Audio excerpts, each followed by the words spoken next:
Hi, my name is Michael Halsey, and I'm going to talk about how you can inspire all students based off the readings and videos we had this week. So, in a community of learners, there needs to be three phases of learning. Both Mr. Barlow and Miss Scott did a very good job of implementing these phases, and I'll talk about that later. These three phases also help in the RTI layers and helps all students learn at the best of their ability. I believe that these phases can be used in any order, but I believe they are important in running a smooth and controlled learning community. So here is my diagram. Okay, so I decided to make a diagram of the whole person because what we're doing is we're teaching the whole person in a learning community. Okay, so phase one. Okay, phase one is right here and right here in the mid body, and it is the whole group instruction. This is where students are almost held by the hand. So that's why I chose this part, because they're held by the hand and guided through the material step by step. It is most likely the first time they are seeing the material, or maybe the first time the material is being presented to them in that certain way. In Mr. Barlow's class, it was evident that it was not the first time they did a class discussion like that before. Mr. Barlow was not holding their hand as much as he would have been the first time, but he was still guiding the discussion and dialogue in a certain direction so that it would be meaningful. So in phase two, okay, so phase two is individual or group teaching. This is an important step for learners that fall under RTI. The teacher can group students that may have similar issues with reading or math. As mentioned in Fuchs's text, the RTI model does a very good job at identifying and screening for students that may be at risk for falling behind in reading and math. In phase two, the teacher can group specific students together so that they do not feel left out or fall behind.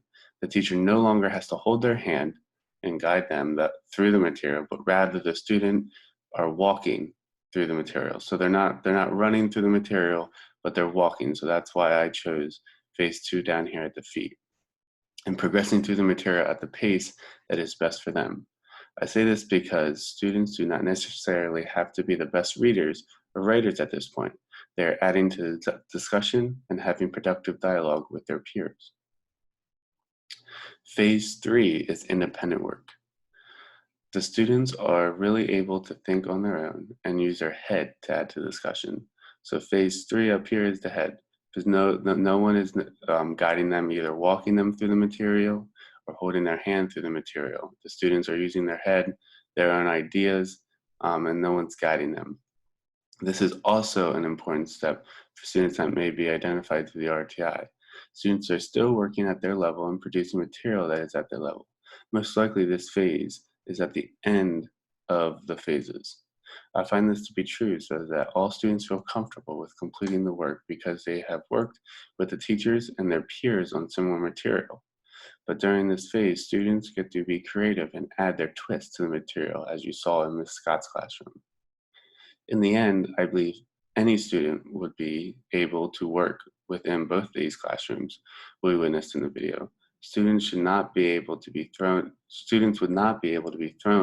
into these classrooms, but because and perform on one day. The accommodations are built by the teachers throughout the semester or year or however long the class has been meeting. In Mrs. Scott's room, students had accommodations of choosing how they learned best. It could have been by learning from a textbook or by using their hands and creating something. In Mr. Barlow's class, students had accommodations by not necessarily being a great reader or writer, but having educational opinions. The questions were given to them by Mr. Barlow. So I do believe that any student would be successful in the classroom. They would just need time to learn how the learning community was set up. During the videos, I noticed that teachers led the conversation, but also adapted to the students' needs and wants. In both classrooms, the teacher made the students believe they had a choice in learning. So that's a big key in learning communities, that the students have the power of learning, which they did but both teachers guided their students in directions that made the dialogue meaningful. Specifically, during Mr. Barlow's class, he led the discussion and the materials, but went off of what the students' opinions were. He mentioned that he had specific topics or guided questions that he had in mind, and he had to figure out how to intertwine them through the student's opinion. Miss Scott, with a younger age group, had to guide the students with specific questions that led to discussion, but they could not further discussion on their own. How she allowed how she allowed the students to show their opinion was by having them choose how she wanted them to engage in the material. She had them have a developing section, a research section, and a making section. The students could decide what their passions were and learn in that specific way. In the end, all students would share so that they could complete the project. Without a certain group of students, the project would not be able to be completed.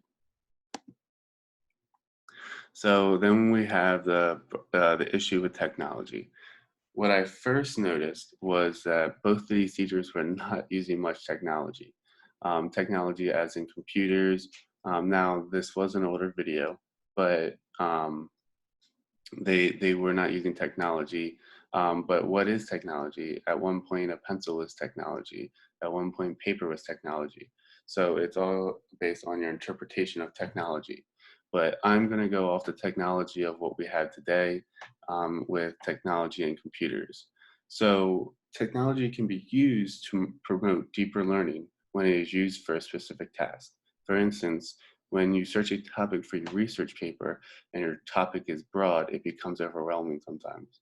As stated in the Kirchner text, even though we may think we are good multitaskers, our brains can only truly focus on one task at a time. Some of us are just better at switching back and forth quicker between tasks than others.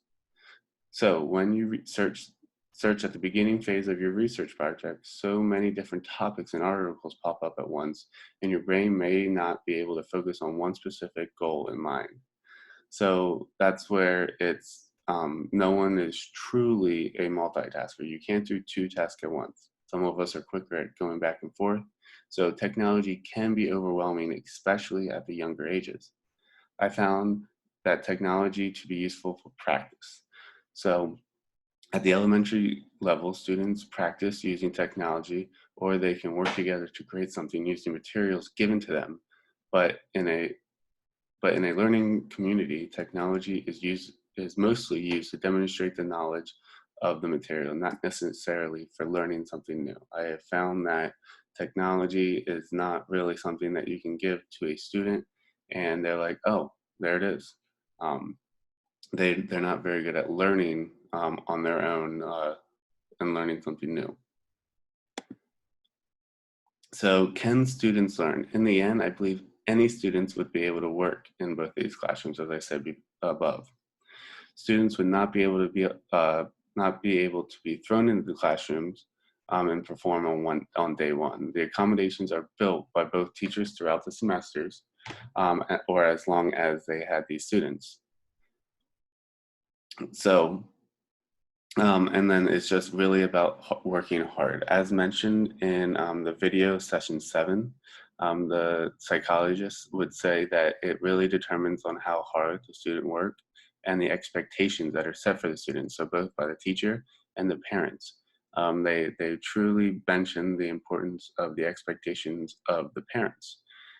So the parents have to have high expectations for school for the students to be successful, so do the teachers.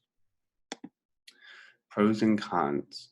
So the pros of a learning community is that everyone is learning at their own pace. So they're learning at their own pace. Students' opinion matter in this learning. Students believe they are getting something out of the learning experience.